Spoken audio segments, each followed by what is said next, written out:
तू हिजाब क्यों नहीं पहनती? तेरा उम्र नहीं हुई? तेरी तू अभी ऐसे क्यों घूमती है जैसे कि लगता है कि वेश्या की तरह? तेरी माँ शेख हसीना इंडिया चले गए, तुझको क्यों नहीं लेके गए?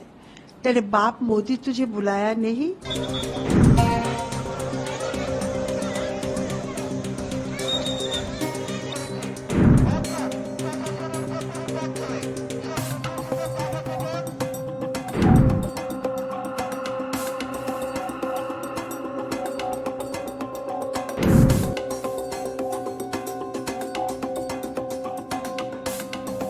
कैंची जो था मेरे घर पे मेरे कमरे में टेबल के ऊपर रखा हुआ, वो दवाई काटने के लिए मैं यूज करती हूँ, वहां पे रहते हैं। तो वो कैंची उठा के मेरा बाल काटा। तभी उन्होंने आके बोला कि हाँ, हिजाब करना तो तेरे लिए जरूरी है, तो अभी चलो ऐसा हालत करते हैं कि अब हिजाब पहनना तेरे लिए जरूरी पड़ जाएगा। तो मैं उसी टाइम बहुत ठंडे दिमाग से सोचा कि भाई, मैं इनके हाथ में हूँ।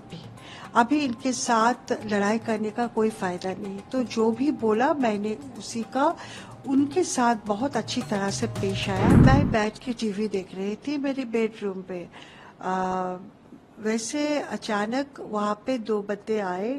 दो लड़का, उम्र 18 से 25 के अंदर होगा, जीन्स और टी शर्ट पहन के आके बोला कि मैडम, आपके साथ बात कर सकते हैं? तो मैंने बोला कि हाँ बिल्कुल, बताइए। क्योंकि मैं घबरा गई। मेरी बेटी जो है वो मेरे साथ रहती है, उनकी उम्र 16 है। मेरे घर पे जो मेड लड़की रहती है उनकी उम्र 25 है। मुझे पता भी नहीं कि क्या हुआ, ये लोग अंदर कैसे आए और मेरे बेडरूम तक कैसे आए। सो मैंने बोला, हाँ बाबा बोलिए। Baba is like telling your daughter son कि बेटा क्या है, क्या बोलो। Then they just change the tone and tone change करके वो बोलने लगा, तू तू हिजाब क्यों नहीं पहनती? तेरा उम्र नहीं हुई? तू अभी ऐसे क्यों घूमती है जैसे कि लगता है कि वेश्या की तरह? और तेरी माँ शेख हसीना इंडिया चले गए, तुझको क्यों नहीं लेके गए? तेरे बाप मोदी तुझे बुलाया नहीं? तो मैं उसी टाइम बहुत ठंडे दिमाग से सोचा कि भाई, मैं इनके हाथ में हूँ। अभी इनके साथ लड़ाई करने का कोई फायदा नहीं। तो जो भी बोला मैंने उसी का उनके साथ बहुत अच्छी तरह से पेश आया। मैंने बोला कि बाबा, शेख हसीना जाने से पहले मुझे फोन भी नहीं दिया मेरी माँ ने, और मेरी बाबा मोदी मुझे बुलाया भी नहीं, तो मैं कैसे जा सकती हूँ? मैं तो यहाँ पे हूँ, यहाँ पे रखोगे, यहाँ पे रहूंगी। तो तभी उन्होंने आके बोला कि हाँ, हिजाब करना तो तेरे लिए जरूरी है, तो अभी चलो ऐसा हालत करते हैं कि अब हिजाब पहनना तेरे लिए जरूरी पड़ जाएगा। तो अब मेरा बाल यहाँ से पीछे से इधर से उधर से, वो कैंची जो था मेरे घर पे मेरे कमरे में टेबल के ऊपर रखा हुआ, वो दवाई काटने के लिए मैं यूज करती हूँ, वहां पे रहते हैं। तो वो कैंची उठा के मेरा बाल काटा। तो मैंने बोला बहुत अच्छा किया है, क्योंकि अभी मैं हिजाब पहनूंगी, ये तो अभी तो कंपलसरी हो गया। फिर उसने बोला, तो तू देश छोड़ के नहीं जाएगी, यहीं पे रहेगी इस देश में? अभी तो इस देश हमारी इसमें है। तो मैंने बोला कि नहीं, कहाँ जाऊंगी, मैं बांग्लादेश में रहूंगी। तो बोले कि वहां से पेंसिल उठा के, जो मैं बेटी को पढ़ाती हूँ तो अंडरलाइन कर देती हूँ, तो वो पेंसिल उठा के उसी से मेरे पैर में दबाना शुरू किया और बोला कि हाँ, अभी थोड़ा पैर को रेस्ट दे, तू तो बाहर नहीं जाएगी, तो यहाँ पे रह के अभी रेस्ट दे, इधर उधर मत घूम। मैंने बोला बहुत अच्छे। लेकिन उन्होंने फिर आधे घंटे के करीब थे, उन्होंने मेरे साथ बातें की अबाउट वार क्राइम्स ट्राइब्यूनल, कि इस ट्राइब्यूनल में जो भी हुआ वो बिल्कुल सब गलत था, ये सब फेक केसेस है, फेक विटनेसेस है, सब कुछ मैंने सब एग्री करके बोला हाँ। मेरे पास और कोई चारा नहीं था। तो उन्होंने बोला कि आप इसके लिए शर्मिंदा हो जो किया है प्रोसिक्यूटर बन के? मैंने बोला हाँ। तो फिर लाइव में जाके फेसबुक लाइव में जाके बोलो, हम तुमको एक पेपर देंगे, वो पढ़ के सुनाओ सबको और बोलो कि हम पूरे नेशन के सामने मैं माफ़ी चाहती हूँ। तो मैंने बोला अच्छा मैं बोलूँगी, लेकिन एक प्रॉब्लम है बेटा प्रॉब्लम है ये कि मैं तुरीन अफरोज कभी पेपर देख के पढ़ती नहीं हूँ, तो अभी ऐसा करके लाइव में जाऊंगी तो सबको पता चलेगा कि मैं किसी प्रेशर में ये बोल रही हूँ। ये तुम सोचो, मैं तुमको कोऑपरेट करना चाहती हूँ, लेकिन ये सोचो ये ठीक रहेगा कि नहीं। ये 5th उनके साथ बात हुई। फिर 6th को उन्होंने बताया कि अच्छा ठीक है, हम आपको बता रहे कि कैसे करना है। They took away my phone also. I don't know why. I thought they took it away. लेकिन आप फिर 1 घंटे के बाद फ़ोन वापस दे दिया और फिर नेक्स्ट डे सुबह 10 साढ़े 10 बजे उन्होंने, वो मेरे पहाड़ पे थे बाहर गेट के सामने, और उधर से बेडरूम की तरफ भी वो नाकाबंदी चालू रखी। फिर उन्होंने नेक्स्ट डे आके बोला कि लाइव में जाने की ज़रूरत नहीं है, वी हैव डिसाइडेड कि आप हम लोग वीडियो करेंगे आपको। तो मैंने बोला ये तो बहुत अच्छी बात है वीडियो करना बेटा, क्योंकि किसी चीज़ अगर छूट जाए, किसी अगर पसंद नहीं आए कोई चीज़, तो फिर आप उनको वो उनको चेंज कर सकते हो, मैं फिर से कर सकती हूँ, बहुत अच्छी बात है। तो कब करोगे वीडियो? तब उन्होंने बताया कि अभी। तो मैंने बोला अभी तुम करोगे तो फिर मेरे बाल क्यों काटा? फिर बाल काटने से क्या फायदा हुई ना, सबको तो फिर पता चल ही जाएगा। क्योंकि तुम अगर वीडियो के बाद ही बाल काट लेते तो कितना अच्छा होता। तो उन्होंने बताया कि तू हिजाब पहन के कर। तो मैंने बोला ये भी कोई भी विश्वास नहीं करेंगे कि ये तुरीन अफरोज बोल रही है, क्योंकि एक दिन पहले मेरा बर्थडे था, मतलब 4 तारीख को।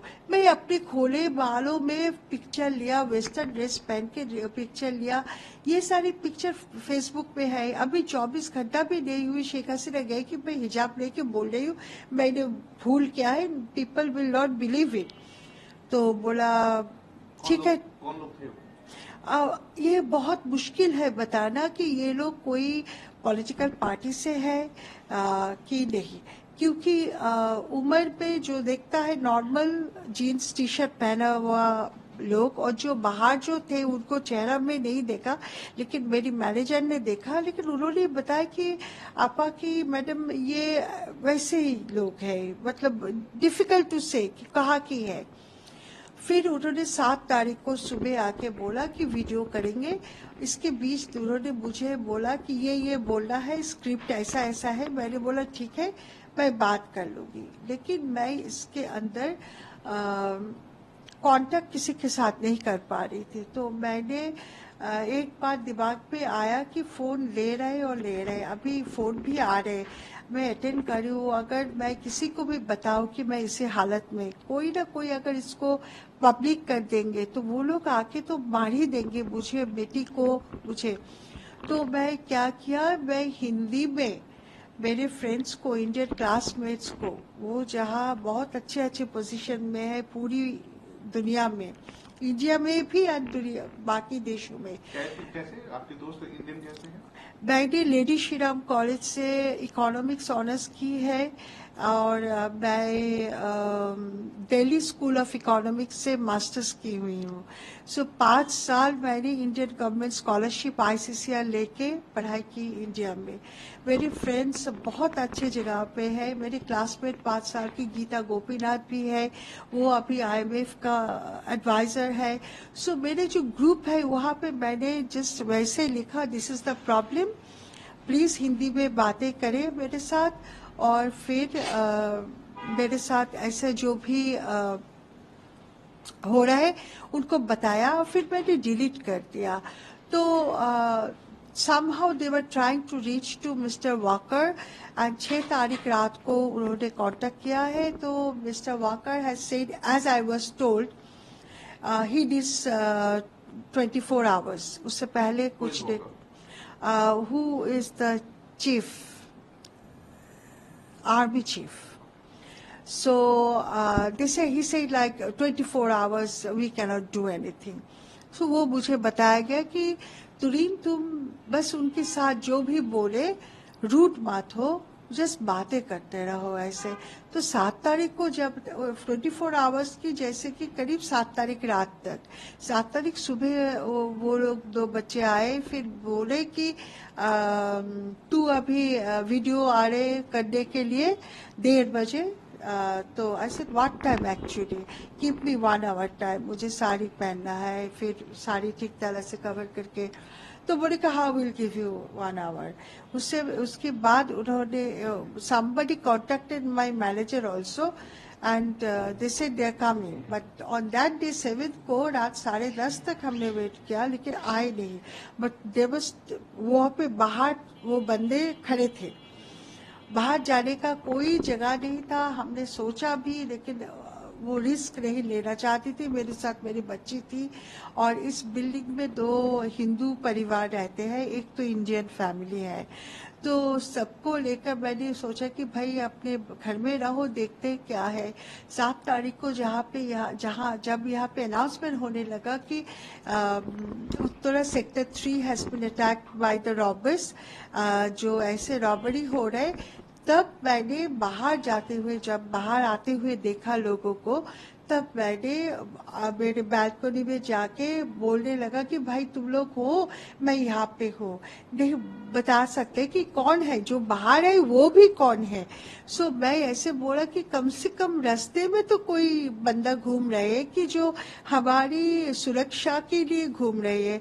सो उसके बाद उन्होंने वापस नहीं आए, उस ग्रुप जिस ग्रुप मुझे यहाँ पे टॉर्चर किया।